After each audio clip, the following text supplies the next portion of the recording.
Sarah sat alone on a park bench, her hands wrapped tightly around a paper cup of cold coffee. Her gaze was fixed on the horizon, but her mind was far from still. It was loud, so loud. Thoughts spun relentlessly in her head. You're not good enough. You always mess things up. No one really cares. These weren't just passing ideas.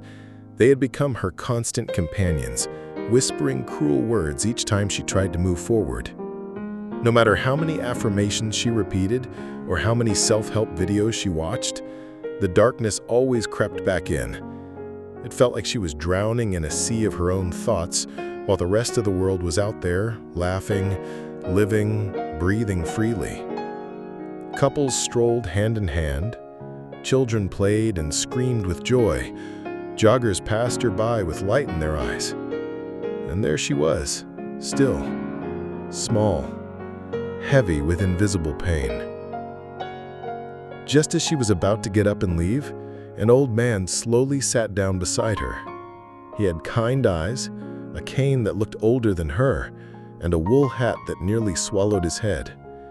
But more than anything, it was his presence, calm, steady, strangely comforting, that made her pause. "You look like someone trying to fight a storm with a whisper," he said softly, his voice calm like the sea after rain. Sarah turned to him, startled. "Excuse me?" she asked. He smiled gently. "The thoughts, the ones telling you that you're not enough. They're loud, aren't they?" Her chest tightened. How did he know? "Yes," she whispered. The man nodded slowly. "Let me tell you a story," he said. And something in her, maybe curiosity, maybe desperation, leaned in to listen. There was once a little girl who had a wild dog. She tried to tame it with treats, tried to calm it with sweet words, but every time she'd turn her back, the dog would bite her. So one day, she built a cage and locked the dog away. She threw away the key. But every night, she'd lie in bed and hear the dog howl. Until one day, a traveler came by and told her, "You cannot silence a creature you never understood." She furrowed her brow. "What does that mean?" "The dog," he said, "was her mind, her thoughts. The only way she found peace was to sit with the dog, to listen to it, to understand why it barked, why it growled, what it needed." Her breath caught in her throat. She'd been doing the same thing all her life, trying to silence her thoughts, fight them, bury them. The man leaned closer, his voice barely above a whisper. "You don't fight darkness with fists. You light a candle. When your mind tells you you're not good enough, answer back with, 'That's not true. I'm just scared.' Treat those thoughts like a frightened child. Bring compassion to them, not war." There was something in his tone, so warm, so knowing. It touched a part of her she hadn't known was still alive.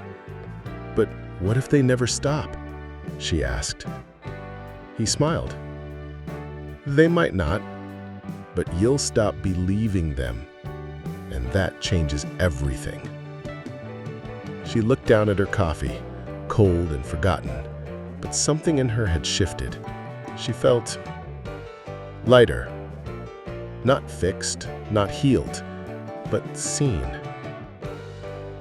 The old man slowly stood, patted her shoulder, and said, "Whenever your mind gets loud again, remember the dog.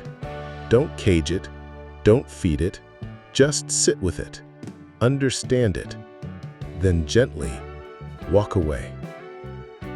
Before she could even ask his name, he was already limping away down the path, humming a quiet tune that somehow sounded like peace. Sometimes we try so hard to silence our negative thoughts with force, pretending they don't exist or drowning them in distraction. But like a scared animal, they often just need to be understood.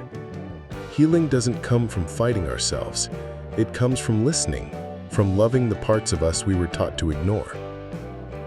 Let Sarah's story be a reminder. You are not broken.